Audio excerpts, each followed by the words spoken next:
ચાલો, નમો રિયાણિકાણંગ, નમો સિદ્ધાણંગ, નમો આયર્યાણંગ, નમો વજ્જાયણંગ, નમો લોય સવ સાકુણંગ.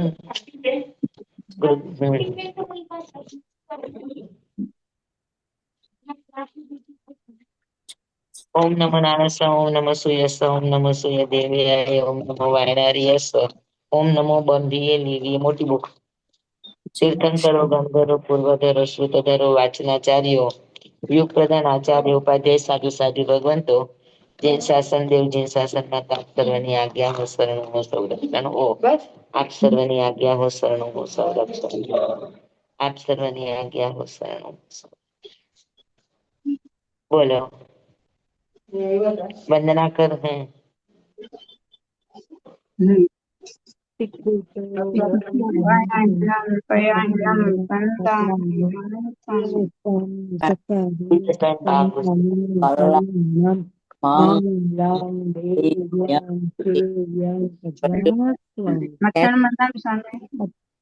હાજી.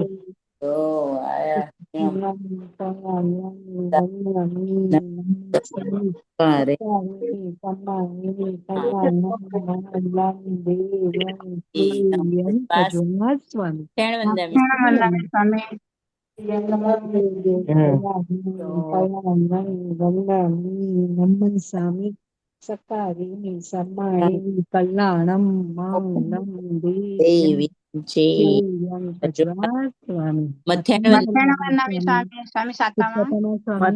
હાજી.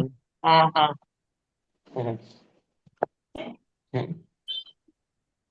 સુખથી સુખી, દુઃખથી દુઃખી, સૌ કર્મનું ફળ પામતા.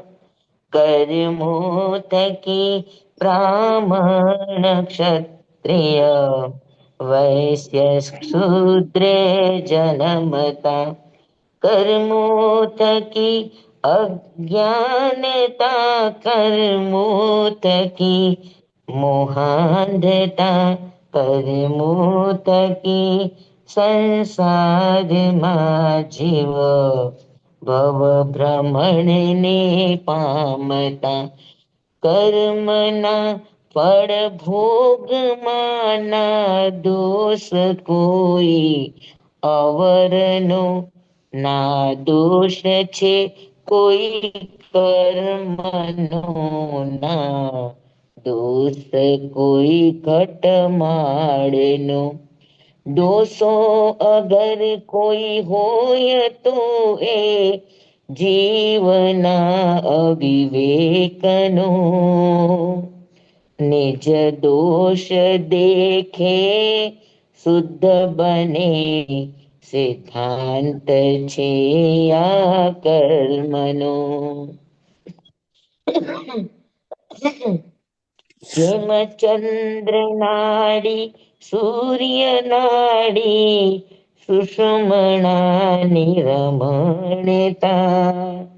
એ શ્વાસની સરગમ સાથે સોહમ સોહમ જાગતા. અંતર જપે પરિણામ ઉઠે, આત્મ ભાવની શુદ્ધતા.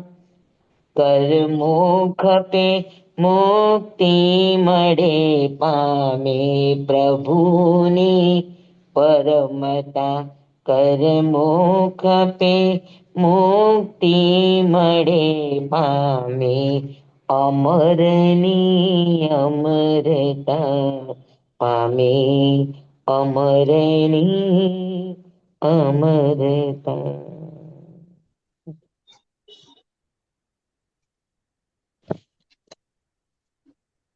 ચાલો, આપણે સતપદ એટલે અનુયોગ શ્રુત ચાલી રહ્યું છે, બરાબર? હા, એમાં સ્વામી આપણે અનુયોગ દ્રવ્ય દ્વાર ને અનુયોગ શ્રુતના 9 દ્વાર છે. એમાંથી આપણે સત, દ્રવ્ય અને ક્ષેત્ર, બરાબર છે? હા. સત એટલે અસ્તિત્વ, હમ. દ્રવ્ય એટલે મૂળભૂત પદાર્થ, ક્ષેત્ર એટલે કયા ક્ષેત્રમાં છે એ, અને સ્પર્શના. હવે ક્ષેત્ર અને સ્પર્શના કોને કહેવાય? તમે જુઓ, આ મારા હાથમાં ડસ્ટર છે, બરાબર? તો ડસ્ટરનો આ નીચેનો ભાગ જેટલા ક્ષેત્રને અડ્યો છે એને ક્ષેત્ર કહેવાય. હા. અને સ્પર્શના નીચે, પછી સાઈડમાં, આ ઉપર, અને એ ઉપરાંતમાં એક પ્રદેશ વધારે, ક્ષેત્ર કરતા સ્પર્શના વધારે હોય. હવે જેમ કે જીવ છે, તો જીવ કેટલા ક્ષેત્રને રોકીને રે એટલા ક્ષેત્રને અવગાહના કહેવાય. બરાબર? આપણે બેઠા છીએ તો આપણો આત્મા જેટલા આકાશ પ્રદેશને રોકીને રહ્યો હોય એટલા આકાશ પ્રદેશને અવગાહના, ક્ષેત્રાવગાહના કહેવાય. બરાબર? હા. અને સ્પર્શના કોને કહેવાય? તો કે સમજી લો કે આ મારી આંગળી છે, હવે ઈ એના બાજુના આકાશ પ્રદેશને સ્પર્શે છે કે નથી સ્પર્શતી? નથી.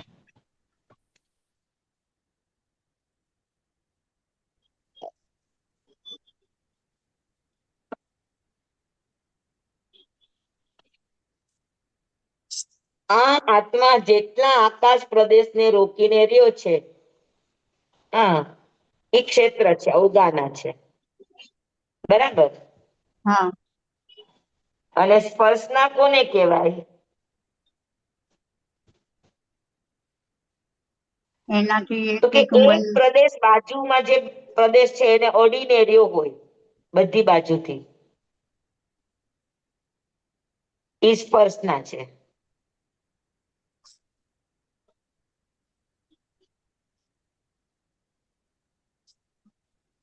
જોઈ લ્યો.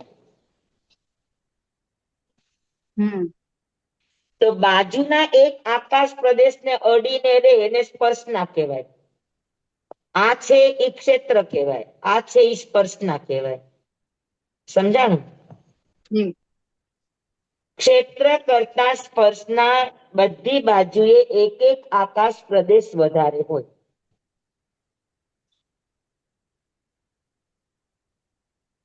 સમજાણું કે નહીં સમજાણું? સમજાયું. બરોબર. જો આ મારી બાજુમાં આ ચોક હોલ્ડર છે, તો ચોક હોલ્ડર એ મારું ક્ષેત્ર નથી, પણ મારો હાથ ઈ ચોક હોલ્ડર ને અડ્યો તો છે કે નહીં? એટલે જે તો અડ્યો ચોક છે એ હોલ્ડર ક્ષેત્ર. ક્ષેત્ર નથી, પણ ચોક હોલ્ડર સાથે સ્પર્શના છે મારા હાથની. સમજાણું? તો જેટલા આકાશ પ્રદેશને અડીને જીવ રહ્યો હોય એટલા ક્ષેત્રને ક્ષેત્ર કહેવામાં આવે. અને એટલું ક્ષેત્રની આજુબાજુ જે આકાશ પ્રદેશને અડીને રહ્યો છે એ આકાશ પ્રદેશ ક્ષેત્ર સહિત ઈ આકાશ પ્રદેશ એ બધાને સ્પર્શના કહેવાય.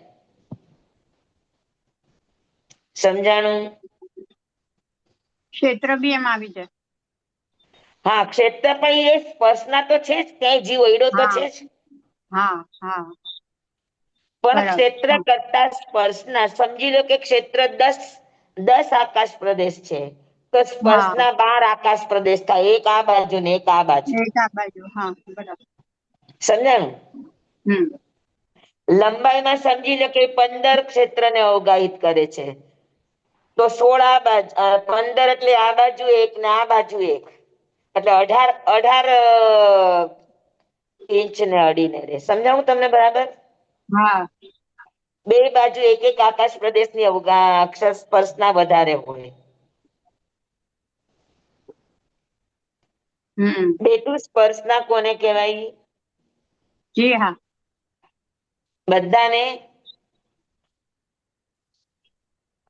બધાને સમજાઈ ગયું ક્ષેત્ર અને સ્પર્શનામાં શું ફરક? હા સ્વામી. ક્ષેત્ર એટલે જે ટચ થયું છે ઈ એમ જ થયું ને સ્વામી? હા, વસ્તુ જેટલા આકાશ પ્રદેશને, આ મારું પાઉચ છે, બરાબર. તો આ પાઉચ જેટલા આકાશ પ્રદેશને રોકે, લંબાઈ, પહોળાઈ, ચૌડાઈ, એ જેટલા આકાશ પ્રદેશને રોકીને એ રે એટલા એટલા આકાશ પ્રદેશને ક્ષેત્ર કહેવાય. હા, અને બધી બાજુથી એક એક પ્રદેશનો સ્પર્શ હોય.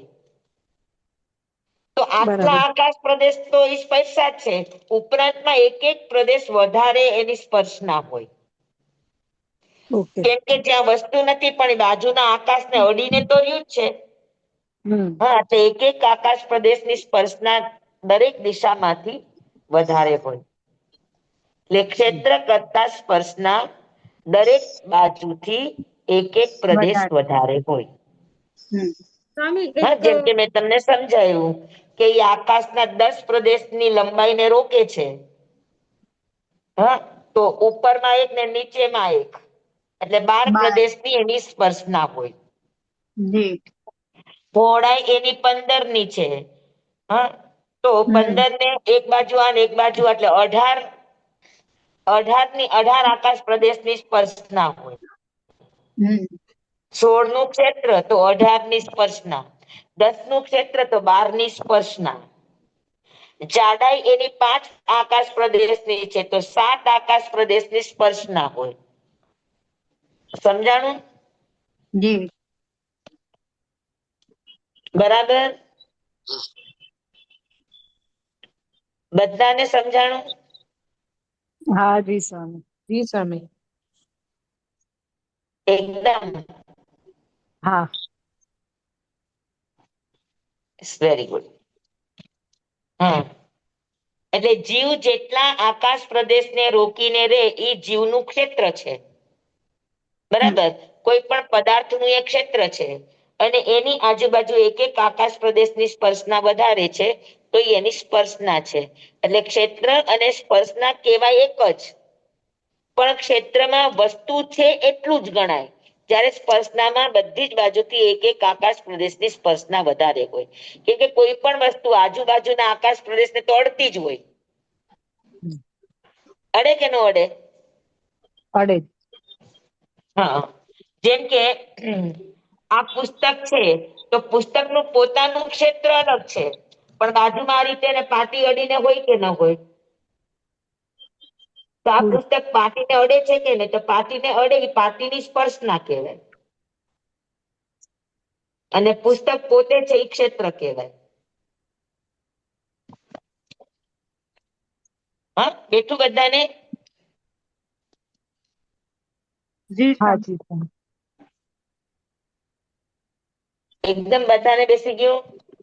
હા. જી સ્વામી. તો અનુયોગ નો અર્થ છે કે કોઈ પણ વસ્તુને 9 દ્વારથી જાણવી. ઈ અનુયોગ સૂત્ર, અનુયોગ શ્રુત કહેવાય. હા. સતથી જાણો, દ્રવ્યથી જાણો, ક્ષેત્રથી જાણો, સ્પર્શનાથી જાણો.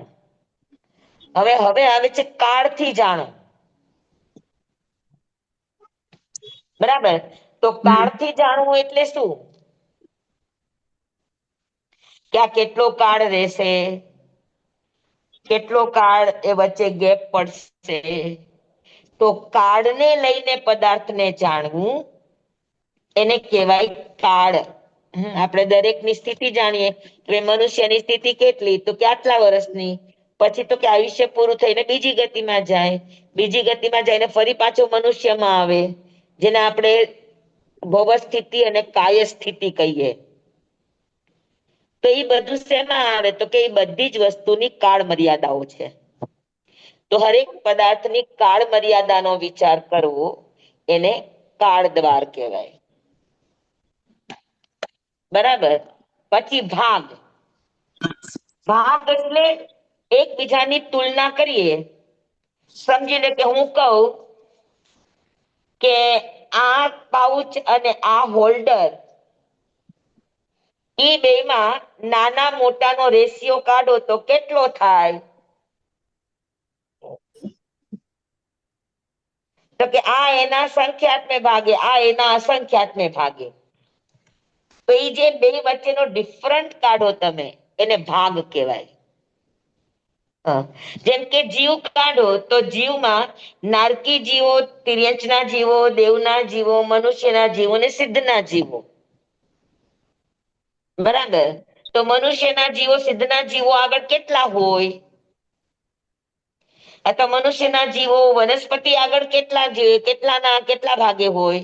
તો એ જે 6 ભાગ હોય, ષડગુણ હાનિ વૃદ્ધિ જેને કહેવાય, એને ભાગ કહેવાય. હરેક વસ્તુમાં સદગુણ હાનિ વૃદ્ધિ હોય. સદગુણ હાનિ વૃદ્ધિ ખબર છે તમને બધાને?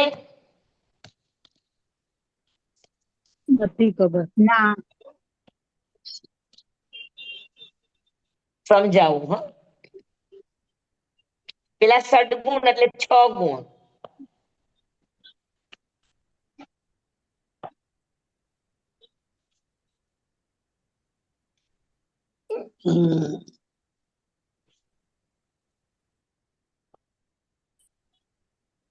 અનંત ભાગ, અસંખ્યાત ભાગ, સંખ્યાત ભાગ.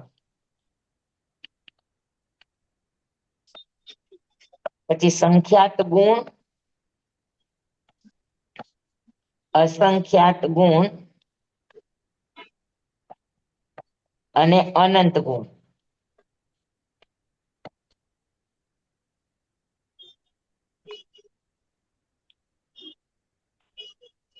હિનાતિ.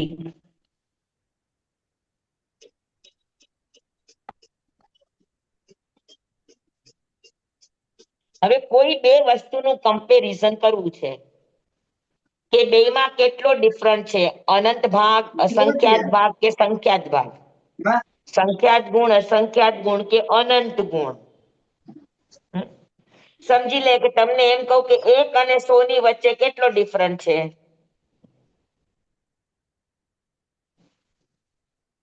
99. 1 અને 100 ની વચ્ચે કેટલો? તો કે 99 નો ડિફરન્ટ છે, તો 99 તમે ગણી શકો છો. એટલે એને કહેવાય સંખ્યાત ગુણ. 99 ગણું. હા. પણ હું તમને એમ કહું કે આ અહીંયા આગળ 100 છે અને અહીંયા આગળ 150 છે, તો એ બે વચ્ચે કેટલો ડિફરન્ટ છે? 50. ડબલ થી ઓછું હોય એને ભાગ કહેવાય અને ડબલ ને ડબલ થી વધારે હોય એને ગુણ કહેવાય. જેમ કે 2 ની પાસે 1 ઈ ભાગ કહેવાય, પણ 2 ની પાસે 4 કયો તો એ ગુણ કહેવાય. 2 દુ 4 ગુણા થયા. તો ગુણાક કરતા ઓછામાં ઓછું 2 નો ગુણાકાર હોય અને ડબલ કરતા ઓછું હોય એને ભાગ કહેવાય અને ડબલ કરતા વધારે હોય એને ગુણ કહેવાય. સમજાણું તમને? ભાગ અને ગુણ સમજાણા? ગુડ. 100 ના ગુણ કેટલા થાય? તો કે 200. 200 કે 200 થી ઉપર હોય તો ગુણા કહેવાય. પણ 100 થી 100, 101 થી 199 સુધી શું કહેવાય? ભાગ કહેવાય. ભાગ કહેવાય. સમજાણું? સમજાણું કે નહીં? હા સ્વામી. જી સ્વામી, એકદમ સરસ. આવું કોઈ ના સમજાવી શકે. એટલે હા, વાંચીએ હવે ત્યારે તમને આવું તો એકદમ ખબર ન જ પડે. હવે સમજી લો, એકદમ તમને પાક્કું સમજાવીએ કે સમજી લ્યો કે સંખ્યાત એટલે 10, અસંખ્યાત એટલે 100 અને અનંત એટલે 1000. 10 એટલે સંખ્યાતા, 100 એટલે અસંખ્યાતા અને 1000 એટલે અનંતા. સમજવા માટે છે. હા. હમ.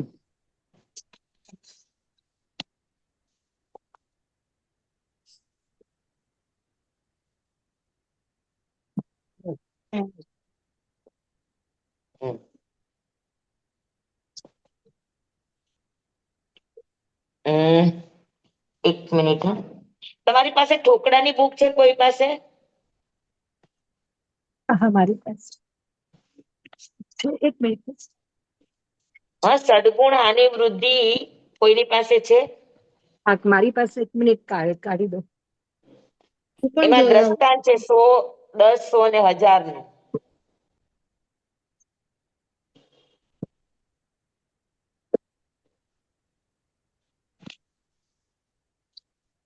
હા હા, મને યાદ આવી ગયું. હા, બુક મળી ગઈ છે, જોઈએ તો કેજો. તમારી પાસે છે એ રેશિયો બતાવ્યો છે દ્રષ્ટાંત નો? પણ એ શેમાં હશે? હા, શેમાં જોઉં? ષડગુણ હાનિ વૃદ્ધિમાં હોય. કોણ કેટલા વધારે ને કોણ કેટલા ઓછા. મને 1 મિનિટ કરવા દો ને. જેમ કે 100 છે તો 100 ને તમે 10 ગુણો તો કેટલા થાય? 10,000. 10,000 થાય, બરાબર.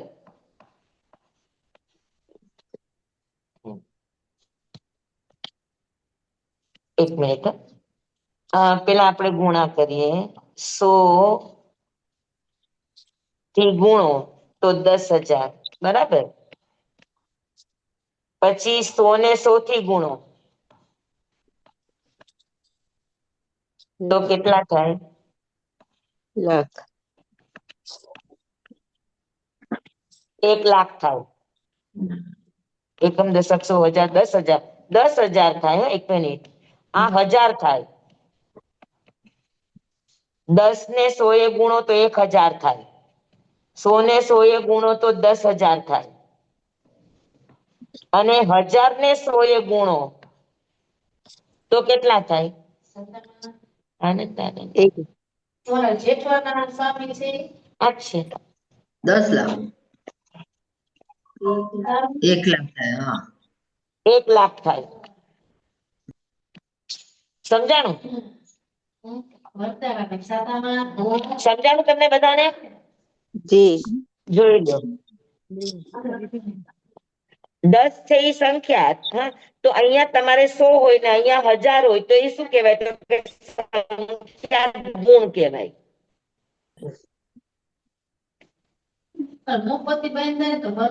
બરાબર. સમજાણું તમને? અહીંયા 100 છે અને અહીંયા 1000 છે, તો આ બે 100 અને 1000 વચ્ચે કેટલું ડિફરન્ટ? તો કે 10 એટલે આપણે સંખ્યાત કીધું, એટલે સંખ્યાત ગુણો ફરક. પ્રખ્યાત પછી ગુણ. એક બાજુ 100 છે ને એક બાજુ 1000 છે. હા, તો બે વચ્ચે કેટલો ફરક? તો કે અસંખ્યાત ગુણો ફરક. 10,000 છે એ અસંખ્યાત ગુણા વધારે છે અને 100 છે એ અસંખ્યાત ગુણા ઓછા છે. સમજાણ? હા. અને 1,00,000 ની સામે, તો કે 1,00,000 ની સામે 100 અનંત ગુણ ઓછા છે અને 100 ની સામે 1,00,000 અનંત ગુણ વધારે છે. આને ગુણા કહેવાય. સમજાણ. સમજાણું? જી. એક સમજવા માટે છે. હા, હવે ભાગ કોને કહેવાય?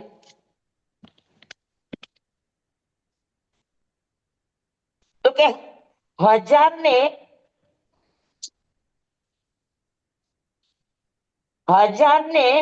100 થી ભાગો તો કેટલા આવે? 10.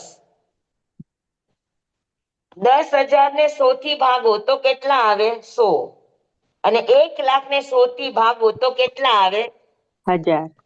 તો કે 1000 આવે. બરાબર. સમજાવું તમને? તો 1,000 ની સામે 10 છે એ શું કહેવાય? તો કે 1,000 ની સામે 10 છે એ સંખ્યાત ભાગહીન કહેવાય. 10,000 ની સામે 100 શું કહેવાય? તો કે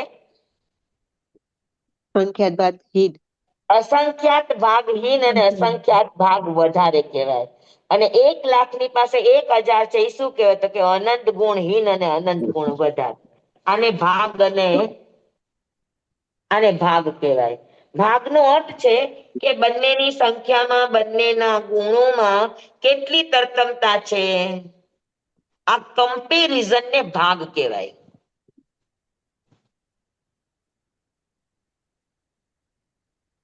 કેટલા ગુણો વધારે તો ગુણા કહેવાય ગુણાકારથી ઓછું હોય તેને ભાગ કહેવાય. સમજાણું બધાને? જી સ્વામી. એકદમ સ્વામી આવું જ ડાલાપાલામાં આવી ગયું છે ને, સંખ્યાતા અસંખ્યાતા ને હા અનંત. હા, એમાં માપ આવ્યું છે, પણ આ રીતના સદગુણ હાનિ વૃદ્ધિ નથી આવી. હા, એમાં નથી આપી. હા ડાલાપાલામાં સદગુણ હાનિ વૃદ્ધિ નથી આવી. હા હા હા. સદગુણ હાનિ વૃદ્ધિ પર્યાયના ઠોકડામાં આવે. અજીવ પર્યાય ને જીવ પર્યાય ને એમાં આવે. અચ્છા અચ્છા. તો સમજાણું? ભાગ એટલે જી. કોણ કોનાથી કેટલા વધારે. ડબલ કરતા વધારે હોય તો ગુણા કહેવાય, અને ડબલ કરતા ઓછા હોય તો ભાગ કહેવાય. પાકું? જી. બેસી ગયું બધાને?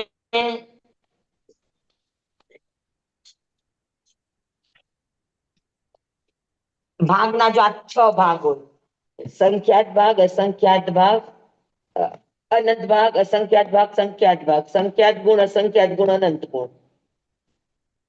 સૌથી નાનામાં નાનો વિભાગ આ, એનાથી મોટો, એનાથી મોટો, એનાથી મોટો, એનાથી મોટો ને એનાથી મોટો.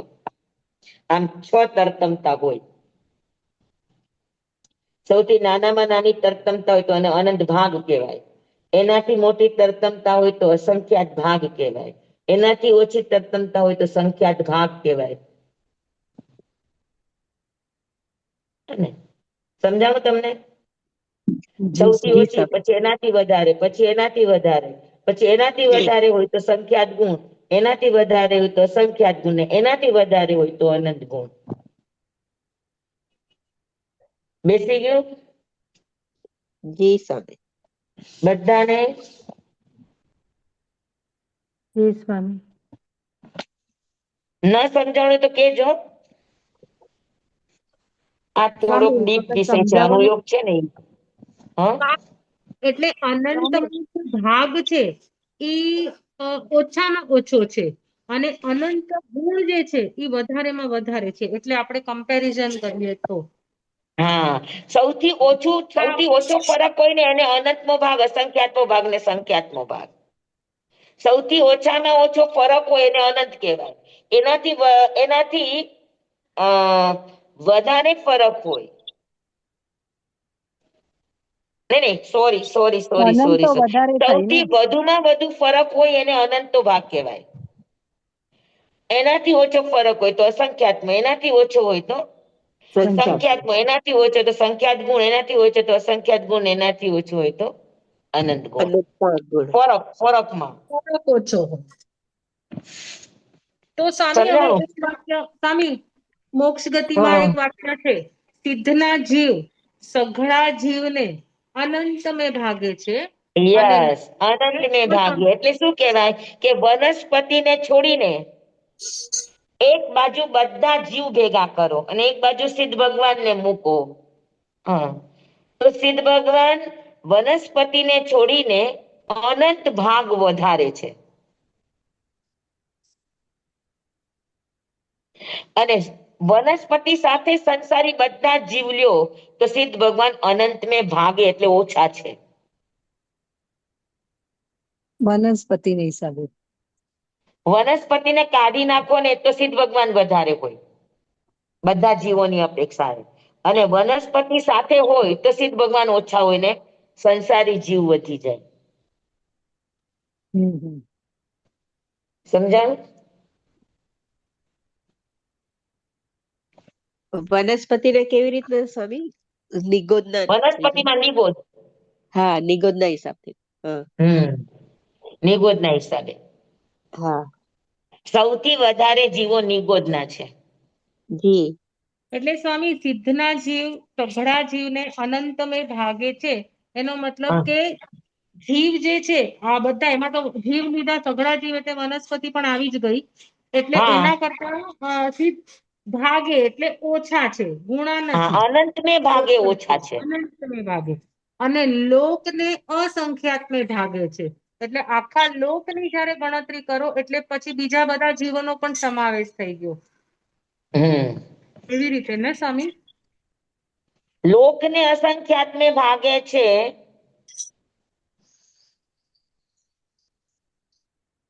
લોકને અસંખ્યાત में ભાગે છે એમ કીધું જી સ્વામી એટલે આકાશ પ્રદેશની અપેક્ષાએ એટલે આ તો મોક્ષના 9 દ્વાર બતાડ્યા છે ને એમાં છે હા ભાગ એટલે દ્વાર હા એટલે આખા 14 રાજલોકમાં જેટલા આકાશ પ્રદેશ છે એમાં સિદ્ધ ભગવાન જેટલા આકાશ પ્રદેશને સ્પર્શીને રે તો એ બે વચ્ચે કેટલો ડિફરન્ટ હોય તો કે લોકના આકાશ પ્રદેશના અસંખ્યાતમાં ભાગમાં સિદ્ધ ભગવાન રહે છે સમજાણું જી એનો અર્થ શું થાય કે સિદ્ધ ભગવાનની જેટલી હાઈટ છે એવી અસંખ્યાત હાઈટ ભેગી થાય ત્યારે એક લોક બને એટલે એક બાજુ સિદ્ધ ભગવાન જેટલા આકાશને સ્પર્શીને રહ્યા છે ઈ અને એક બાજુ 14 રાજલોકનો જે આકાશ પ્રદેશ છે ઈ તો 14 રાજલોકના અસંખ્યાત પ્રદેશ છે એની સામે એક સિદ્ધ ભગવાન જેટલા આકાશ પ્રદેશને રોકે તો એ બે આકાશ પ્રદેશનું કેટલું ડિફરન્ટ આવે તો કે અસંખ્યાતમાં ભાગે સમજાણું હેતલ જી સ્વામી સમજાયું ઈ ક્ષેત્રની અપેક્ષાએ તો ભાગનો અર્થ છે કે ડિફરન્ટ કેટલો હોય તુલના કરો તો એકબીજા વચ્ચે ઓછા અને વધારે એ બેનો ડિફરન્સ કેટલો આવે તો કે ડિફરન્સ કોઈ પણ વસ્તુમાં 6 પ્રકારે આવે 3 ભાગ અને 3 ગુણ સંખ્યાત અસંખ્યાત અને અનંત બરાબર સમજાણું જી સ્વામી જી તો સ્વામી કા સ્વામી સંખ્યાત ભાગ ઓછું હોય કા અસંખ્યાત ભાગ ઓછું હોય કા અનંત ભાગ ઓછું હોય કા સંખ્યાત ગુણ ઓછું હોય કા અસંખ્યાત ગુણ ઓછું હોય કા અનંત ગુણ ઓછું હોય એટલે જે તો 98 એક બાજુ ઓછું છે તો સામેનો છેડો એટલો વધારે હોય હું કહું કે તમે મારી કરતા પાતળા છો તો તમારા કરતા હું જાડી થઈ કે ન થઈ જી સાપેક્ષ મારી હા કરતા હા આ પાતળા છે તો એનો અર્થ એ થયો કે એના કરતા હું જાડી છું તો આની કરતા આ ઓછા છે એનો અર્થ કે એના કરતા આ વધારે છે બરાબર સમજ્યા જી હા સ્વામી સ્વામી જેમ 98 બોલના અલ્પ બહુત્વમાં છે એવી રીતે ઈ કહો છો હા ઓકે એમાં ઓછા વત્તા પણ અસંખ્યાત ગુણ અનંત ગુણ જે કે છે ને એ અપેક્ષા ઓકે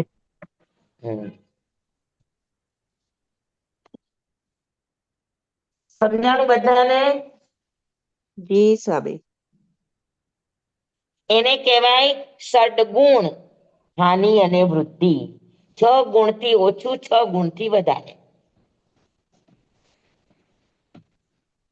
અને સ્વામી આપણે રિવર્સ બોલવું હોય હવે અત્યારે આપણે ભાગ બોલ્યા મેં શું કીધું સિદ્ધના જીવ સઘળા જીવને અનંત મેં ભાગે છે હવે મારે ગુણા બોલવું છે તો એમ કહું ને સઘળા જીવ સિદ્ધના અનંત ગુણા છે હોય તો કહેવાય પણ એવું હોતું નથી કેમ એવું ન હોય સ્વામી કારણ કે સઘળા જીવ કે તો વનસ્પતિ કરતા અનંત ગુણા નથી અનંત મેં ભાગ છે અચ્છા મેં તમને શું કીધું કે ઓછામાં ઓછા ડબલ હોય તો જ ગુણા હોય ઓકે રિયલમાં ગુણા થતા જ ન હોય તો કેવી રીતે કહેશે ગુણા એટલે સિદ્ધના જીવો વધારે છે અને વનસ્પતિના ઓછા છે ના વનસ્પતિના વધારે છે હા સગડા જીવોની પાસે સિદ્ધના જીવો અનંત મેં ભાગે છે હવે સગડા જીવોમાં વનસ્પતિ આવી ગઈ વનસ્પતિને માઇનસ કરો તો સિદ્ધના જીવ વધારે સગડા જીવો કરતા જી સમજ્યા જી ગુણા તમે ત્યારે જ કહી શકો કે એનામાં ગુણો ફરક હોય તો ઓછામાં ઓછા 2 ગુણા હોવા જોઈએ ડબલ ઓછામાં ઓછી સંખ્યા ડબલ હોવી જોઈએ તો તો સ્વામી તમે એમ ગુણાકારથી કહી શકો સ્વામી એમ થાય જ ને હે જ્યારે ભાગે જ્યારે ડિફરન્સ વધારે આવે છે તો એ જ વસ્તુનો ગુણામાં પણ વધારે ડિફરન્સ આવશે, ખાલી સેન્ટેન્સ રિવર્સ થશે. નહીં થાય સ્વામી એવું? સઘળા ના જીવ. ન થાય બેટા. ઈ સંખ્યાત ને ઈ અનંત ને ભાગે વધારે છે તો આ અનંત ને ભાગે ઓછું છે. તમે રિવર્સ કયો તો સગડા જીવો કરતા સિદ્ધ અનંત ને ભાગે છે ઓછા. તો સિદ્ધના જીવો કરતા સગડા જીવો અનંત ને ભાગે વધારે છે. પણ બે વચ્ચેનો રેશિયો અનંત ભાગ જ રહેશે, ગુણ નહીં આવે. ગુણ હોય તો ડબલ થઈ જાય કે સમજાણું સિદ્ધના ને? જીવો ડબલ છે. હા, તમારે કેવું હોય કે ભાઈ મનુષ્ય કરતા સિદ્ધના જીવો અનંત ગુણા.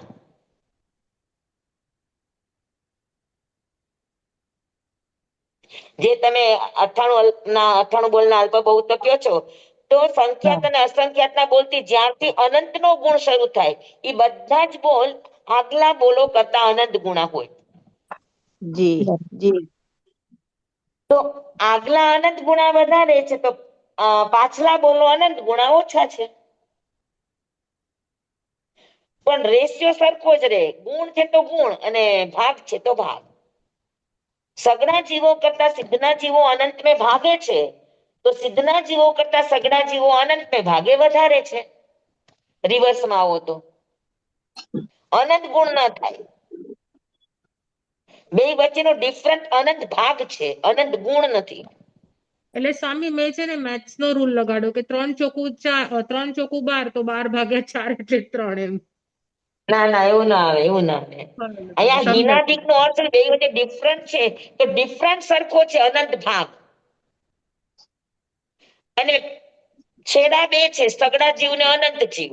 વચ્ચેનો ડિફરન્ટ કેટલો છે તો કે અનંત ભાગ છે.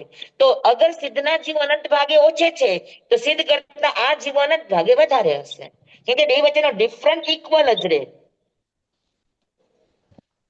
એ ઓછો વધતો ન થાય. હા, હું એમ કહું કે મનુષ્ય કરતા સિદ્ધ ભગવાન કેટલા? તો અનંત ગુણ. અનંત ગુણ. હા, પણ એ બંને વચ્ચેનો ડિફરન્ટ અનંત ગુણ છે તો એ અનંત ગુણ કહેવાશે. તો મનુષ્ય કરતા સિદ્ધ ભગવાન અનંત ગુણ વધારે અને સિદ્ધ ભગવાન કરતા મનુષ્ય અનંત ગુણહીન ઓછા. હા બરાબર. પણ રેશિયો બે વચ્ચે અનંત ગુણ નો જ રહેશે. સમજાણું તમને ઓછા મારી વાત? વધારે થઈ જશે, ઓછા વધારે થઈ શકશે, બાકી ગુણ એક જ રહેશે, ભાગ એક. નહીં, એટલે બે વચ્ચે જેટલો ડિફરન્ટ હોય એટલો ને એટલો જ ડિફરન્ટ રહે. પણ એક બાજુ ઓછા છે તો બીજી બાજુ વધારે છે, ખાલી એટલો જ ફરક. બાકી બરાબર. અનંત ભાગ કહો કે અનંત ગુણ કહો, ઈ રેશિયો એક સરખો જ રહે. અનંત નું અસંખ્યાત નો થાય ને સંખ્યાત નો થાય. હા. સમજાણું તમે? તો 98 બોલના અલ્પ બહુતમાં જોજો અનંત નો બોલ ક્યાંથી શરૂ થાય છે તો અનંતની પહેલાના જે બોલ છે એ બધાથી પછીના બધા બોલો અનંત ગુણ વધારે હશે. હા હા 72. અને પછી આગળના બોલોમાં જોજો વિશેષાધિક ઈ ભાગ કહેવાય. અચ્છા, વિશેષાધિક ને ભાગ કહેવાય. હા, ઈ ભાગ છે. અચ્છા. સમજાણું બરાબર? જી સ્વામી. તો કોઈ ભણ્યા છે પણ ને વસ્તુનું કથન કરવું છે તો એની તુલના પણ થાય કે આની કરતા આ કેટલા ને આની કરતા આ કેટલા. તો અનુયોગ શ્રુતની અંદર ભાગ એ પણ એક પ્રકાર છે કે જીવને માપવા છે તો જીવના કેટલામે ભાગે કોણ, કેટલામે ભાગે કોણ, તો ખબર પડે કે કયા જીવ વધારે છે કયા જીવ ઓછા છે. તો 4 ગતિની અપેક્ષાએ આપણે કેવું હોય તો એમ કે ભાઈ સૌથી ઓછા મનુષ્ય છે. જી. હા, એનાથી અસંખ્યાત ગુણા કોણ છે? તો કે નારકીઓ છે. એનાથી અસંખ્યાત ગુણા કોણ છે તો કે દેવો છે. એનાથી અનંત ગુણા કોણ છે તો કે સિદ્ધ ભગવાન. એનાથી અનંત ગુણા કોણ છે તો કે નિગોદના જીવો. વનસ્પતિ. તો એવી રીતે રેશિયો કાઢી શકાય તમારે. પણ આપણને બોલોની ખબર હોય તો આપણે બંને વચ્ચેનો ગેપ કાઢી શકીએ. તો ભાગ એટલે બંને વચ્ચેનો સંખ્યાનો ગેપ. પછી ક્વોન્ટિટીમાં હોય કે ક્વોલિટીમાં હોય, ફરક કેટલો, તો એ બે નું ડિફરન્સ કાઢવું એને ભાગ કહેવાય. સમજાય ગયું અલ્પબહુત્વ બરાબર? સ્વામી જેમાં અલ્પબહુત્વ કહીએ એવી રીતના જ થયું ને આ? અલ્પબહુત્વ નહીં, અલ્પબહુત્વ આગળ આવશે. અચ્છા. અલ્પબહુત્વ તો કોણ કોનાથી કેટલા વધારે. હા હા, બરાબર. અને સ્વામી ભાગ એટલે આપણે બધા જીવોની સાથે કે બધી વસ્તુની ક્વોલિટીની દ્રષ્ટિએ ભાઈ કેટલામાં ભાગે એની સુંદરતા, કેટલામાં ભાગે નહીં, કેટલામાં ભાગે કલરમાં ફરક, કેટલામાં ભાગે ગંધમાં ફરક, એ બધું ભાગમાં આવે. અને ભાગ હંમેશા સદગુણ આની વૃદ્ધિના રેશિયો પ્રમાણે રહે. સ્વામી મને અને ગુણાનું અલ્પબહુત્વ તો ખાલી કોણ કોનાથી વધારે ને કોણ કોનાથી ઓછા એટલું જ કે. હા, એટલું જ કે. હા, બરાબર. ગુણાનું એક બરાબર. વાક્ય મળ્યું સ્વામી, અભવ્ય હા, જીવથી અનંત ગુણા અધિક સિદ્ધ છે. અભવ્ય જીવોથી અનંત ગુણ, હા બરાબર છે. એટલે મને બે એક્ઝામ્પલ મળી ગયા એમ મારો કહેવાનો અર્થ એ હતો. એટલે અભવ્ય જીવથી સિદ્ધ ભગવાન અનંત ગુણા છે. તો સિદ્ધ ભગવાન થી અભવ્ય જીવ કેટલા, તો કે અનંત ગુણહીન ઓછા. હીન હીન. અનંત ગુણહીન, હા. હા હા. એમ તો મેં જેમ તમને મનુષ્યનું કીધું કે ભાઈ મનુષ્ય કરતા સિદ્ધ ભગવાન કેટલા, તો કે અનંત ગુણ વધારે. અને સિદ્ધ ભગવાન કરતા મનુષ્ય કેટલા, તો કે અનંત ગુણહીન. જ્યાં ગુણ હા છે ત્યાં ગુણ જ આવશે, અધિક અને હીન આવશે. જ્યાં ભાગ છે ત્યાં ભાગ જ રહેશે, પણ અધિક અને હા હીન. હા, બસ એ જ વાત. કે ભાગ છે ત્યાં ભાગ રે, ગુણ છે ત્યાં ગુણ રે, સંખ્યા છે ત્યાં સંખ્યાત રે, અસંખ્યાત છે ત્યાં અસંખ્યાત રે, અનંત છે ત્યાં અનંત રે. ખાલી ફરક શું, વધારે ને ઓછું. તો એક વધારે છે તો બીજો ઓછો છે, બીજો વધારે છે તો પેલો ઓછો છે. તો ભાગ સમજાય ગઈ બધાને? જી સ્વામી. હા, ભાગ એટલે ડિફરન્સ, ક્વોલિટી ને ક્વોન્ટિટી બંનેની અપેક્ષાએ. પછી ભાવ. ભાવ એટલે એમાં કયો ભાવ છે? ઔદયિક ભાવ છે, પારિણામિક ભાવ છે, ઔપચારિક ભાવ છે, ક્ષાયિક ભાવ છે, સયોક્ષમિક ભાવ છે, કયો ભાવ છે? કે સાન્નિપાતિક ભાવ છે. 6 પ્રકારના ભાવ છે ને, જી. તો એમાંથી 6 પ્રકારમાંથી કયા ભાવ હોય એનું કથન કરવું એને ભાવ કહેવાય. હા, અત્યારે આપણી મનુષ્યની ગતિ છે તો એ ઔદયિક ભાવમાં આવે. પછી અંદર જે ગુણોની પ્રાપ્તિ થાય તો એ ઔપસમિક, સાયોક્ષમિક, ક્ષાયિકમાં આવે. પેલો ભાવ પછી કયો કીધો? મૂળભૂત સ્વભાવ છે એ પારિણામિકમાં આવે. એમ પેલો કયો કીધો સ્વામી? ઔદયિક ભાવ. ઔદયિક. ઔદયિક. હા, લખું હા, 1 મિનિટ. ઔદયિક કર્મના ઉદયથી મળતા જેટલા પણ છે એ બધાને ઔદયિક કહેવાય. બરાબર. પછી આવે સાયોક્ષમિક.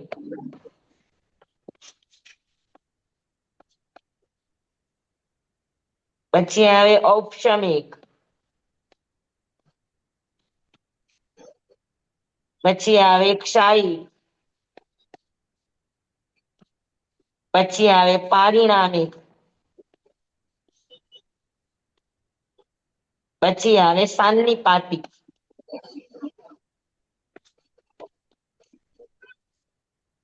આ 6 ભાવ છે.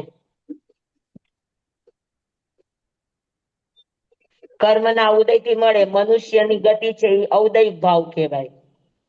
મનુષ્યત્વ છે એ સાયોક્ષમિક ભાવ કહેવાય, માનવતા.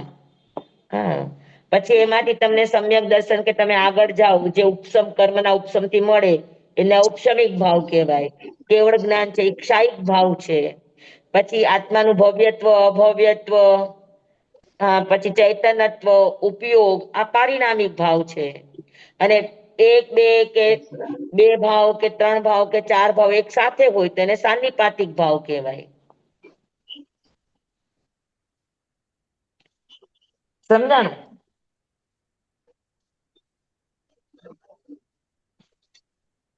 તો દરેક પદાર્થ કયા ભાવમાં આવે એને ભાવ કહેવાય. સ્વામી 1 મિનિટ રાખો ને લખવા માટે.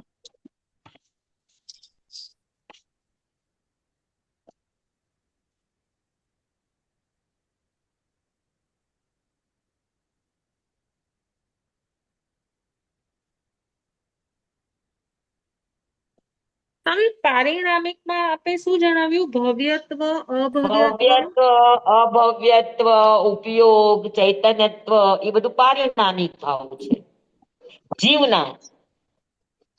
અને અને ક્ષાયક અજીવના પારિણામિક અજીવને જે પરિવર્તનમાં વસ્તુનો સ્વભાવ પોતે જિમ્મેદાર છે, બહારના કોઈ પરિબળો જિમ્મેદાર નથી, એને પારિણામિક ભાવ કહેવાય. કપડું રાખ્યું છે અને સમય જતા એની મેળે ગળી જાય, સડી જાય, તો એ પૂતગલનો પારિણામિક ભાવ છે. ગોળ પડ્યો દારૂ બની જાય, એ ગોળનો પારિણામિક ભાવ છે, પૂતગલનો પારિણામિક ભાવ છે. જેના બદલાવમાં કોઈ બીજા જિમ્મેદાર નથી, વસ્તુ પોતે જ પોતાના સ્વભાવ પ્રમાણે પરિણમે, એને પારિણામિક ભાવ કહેવાય. તો ભવ્યત્વ, અભવ્યત્વ કોઈ બનાવતું નથી, જીવનું પોતાનું છે, એટલે એને પારિણામિક ભાવ કહેવાય. અને ક્ષાયક કર્મના ઉદયથી પરિવર્તન આવે એને ઔદયિક કહેવાય. કર્મના સંયોગક્ષમથી આવે એને સાયોગક્ષમિક ભાવ કહેવાય. હા, પછી કર્મના ઉપશમથી જે ભાવ આવે, પરિણમન થાય, એને ઔપશમિક કહેવાય. કર્મના ક્ષયથી આવે એને ક્ષાયિક કહેવાય. અને કોઈ પણ કર્મ કે સંયોગો જેમાં જિમ્મેદાર નથી, જીવ પોતે જ જિમ્મેદાર કહેવાય, જીવ પોતે જ પોતાના જિમ્મેદાર, એને પારિણામિક કહેવાય. અને સાન્નિપાતિક, એક વસ્તુમાં બે ભાવ ભેગા થાય તો એને સાન્નિપાતિક કહેવાય, 2, 3, 4 એમ.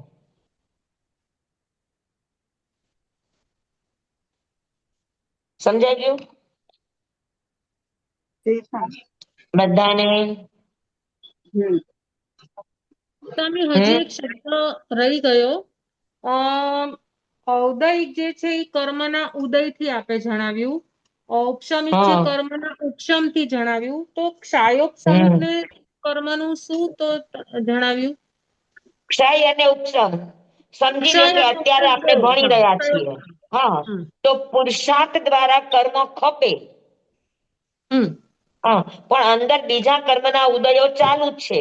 ચાલુ તો હોય. એ સમયે આપણને જે કંઈ પણ ઉપલબ્ધિઓ થાય, જેમ કે મતિ જ્ઞાન, શ્રુત જ્ઞાન, અવધિ જ્ઞાન, મનઃપર્યો જ્ઞાન, અને સાયોક્ષમિક જ્ઞાન કહેવાય. જી જી સ્વામી. ઓકે. બરાબર. ચક્ષુ દર્શન, અચક્ષુ દર્શન, અવધિ દર્શન, આ સાયોક્ષમિક દર્શન કહેવાય. સામાયિક ચારિત્ર છે, સ્થાપનીય ચારિત્ર, હા, તો આ બધા સાયોક્ષમિક ચારિત્ર છે. તેમાં ક્ષય પણ છે, ઉપશમ પણ છે, અને ઉદય પણ છે. આપણે સાંભળી શકીએ છીએ એ સંયોગક્ષમ ભાવ છે, આપણે જોઈ શકીએ છીએ એ સંયોગક્ષમ ભાવ છે. હા, આપણા જેટલા 10 પ્રાણ છે એ સાયોક્ષમિક ભાવ છે. બરાબર છે? સમજાણું? જી સ્વામી.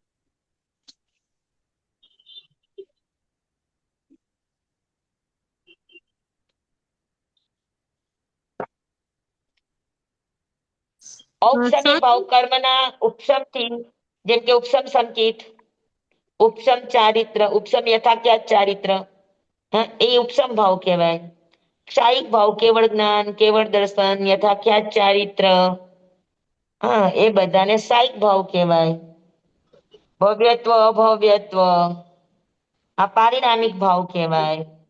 હમ અને સાન્નિપાતિક ભાવ એટલે ઔદયિક, સાયોગક્ષમિક, ઔપશમિક 3 ભાવ ભેગા હોય. પારિણામિક ભાવ તો બધામાં હોય જ. તો 2, 3, 4 ભાવ ભેગા હોય તો એને સાન્નિપાતિક ભાવ કહેવાય. સ્વામી, હવે આ એક વાક્ય ભાવદ્વારનું શ્રેણીમાં બુકમાં, તે સિદ્ધમાં ક્ષાયિક ભાવ છે, તે કેવળ જ્ઞાન, કેવળ દર્શન, ક્ષાયિક સમકિતિ અને પારિણામિક ભાવ, તે જીવપણું છે. તો આ જીવપણું છે એટલે એનો અર્થ શું?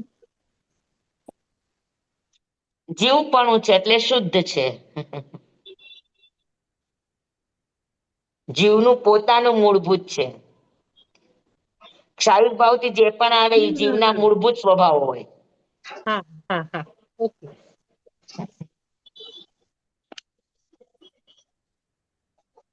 બરાબર. બાકી કર્મનો ઉદય હોય તો બધું મિક્સિંગ હોય. ખાલી ઉદય હોય તો ઉદય કહેવાય. ઉદય અને સંયોગ મિક્સ હોય. ઉદય સહી ને ઉપશમ 3 મિક્સ હોય તો સાયોગક્ષમિક કહેવાય. ખાલી ઉપશમ હોય તો ઉપશમિક કહેવાય.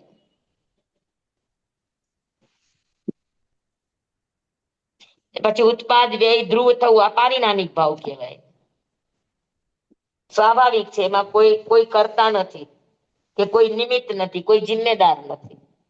વસ્તુ પોતે જ પોતાનો જિમ્મેદાર હોય, એ પારિણામિક ભાવ કહેવાય. બેસી ગયું બધાને? જી સ્વામી.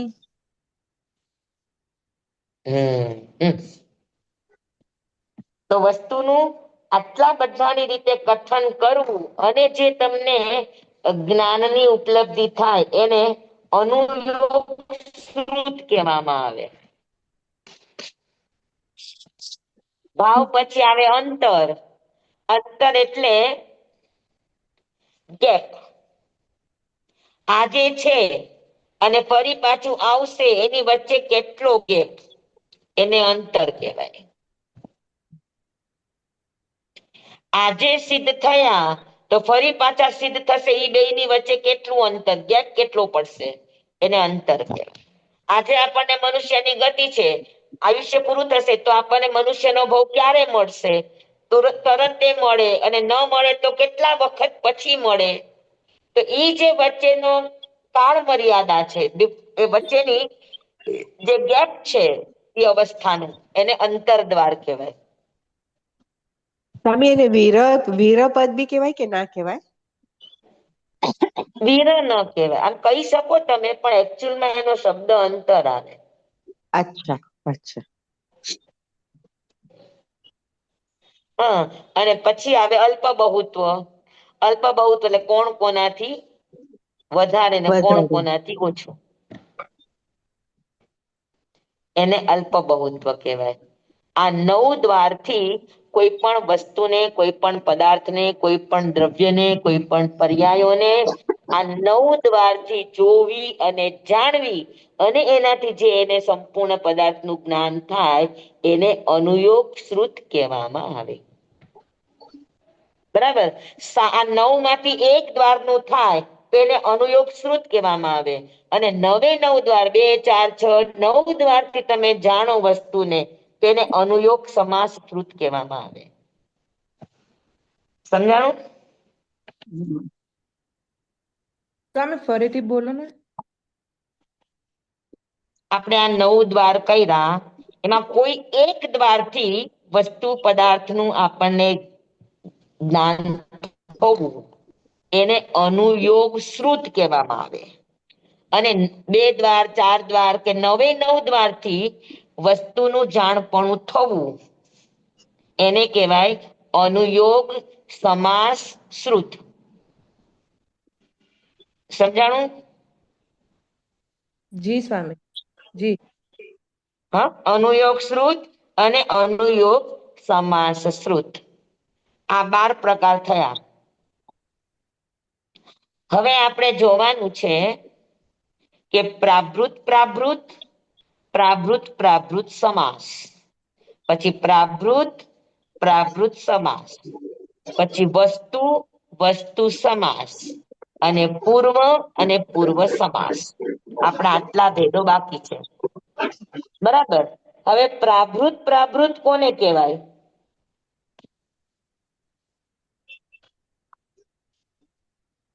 સ્વામી 4 વાગી ગયા છે. હા, ચાલો તો હવે અવસરે કરશું. આ ચારેયને એક સાથે સમજવા પડશે, હે ને? ચારેયને આપણે એક સાથે સમજશું. જી સ્વામી. પૂર્વની અંતર્ગત વસ્તુ હોય, વસ્તુની અંતર્ગત પ્રાભૃત હોય, અને પ્રાભૃતની અંતર્ગત પ્રાભૃત પ્રાભૃત હોય. પ્રાભૃત પ્રાભૃત મળીને પ્રાભૃત થાય, પ્રાભૃત મળીને વસ્તુ થાય, અને વસ્તુ વસ્તુ મળીને પૂર્વ થાય. હે, પણ એ વાત આપણે અવસરે લેશું. જી સ્વામી. ચંવાયદમ વચ્ચામિના મીણ ખરમ ચક્રમ પયા હીણમ વિનય હીણમ જોગ હીણમ ગોસેણમ છઠ્ઠો દિનમ દુઠ્ઠું પડે છે એમાં કાલે કહું સજાવું કાલે ન કહું સજાવું સજાય સજાયમ સજાઈ ન સજાઈ એમ ભણતા ગણતા ચિંતવતા વિચારતા સુણતા સાંભળતા જ્ઞાનીઓના અનંત અનંત ભાવો છે અનંત અનંત પર્યવો છે અનંત અનંત ગમા છે અનંત અનંત નય છે અનંત અનંત નિક્ષેપ છે અનંત અનંત રહસ્ય છે અનંત અનંત ખુલાસાઓ છે આમાંથી કોઈ પણ ભાવ ભેદ નહીં નિક્ષેપ ગમા રહસ્ય ખુલાસાનું સ્ખલન છદ્મસ્ત ભાવે મારા બોલવામાં કહેવામાં સમજાવવામાં આવ્યું હોય આપના સાંભળવા સમજવામાં આવ્યું હોય તો અરિયાંશિત કેવડી ગુરુ ભગવાન આપની સાક્ષી આત્મા પરમાત્માની સાક્ષીએ તસ્મિચ્છામિ દુક્કડમ તમેવ સત્યમ તમેવ સત્યમ તમેવ સત્યમ નિસંકમ જમ જીનેહિમ પવેયમ સેવમ બનતે સેવમ બનતે સેવમ બનતે ત્રિવેણી બધાને ખૂબ ખૂબ ધન્યવાદ બહુ અઘરો ખૂબ વિષય આભાર તમે તમારો. સમજી રહ્યા છો સરસ છે શુભ સાતમ તમે સમજાવો બહુ સરસ છો.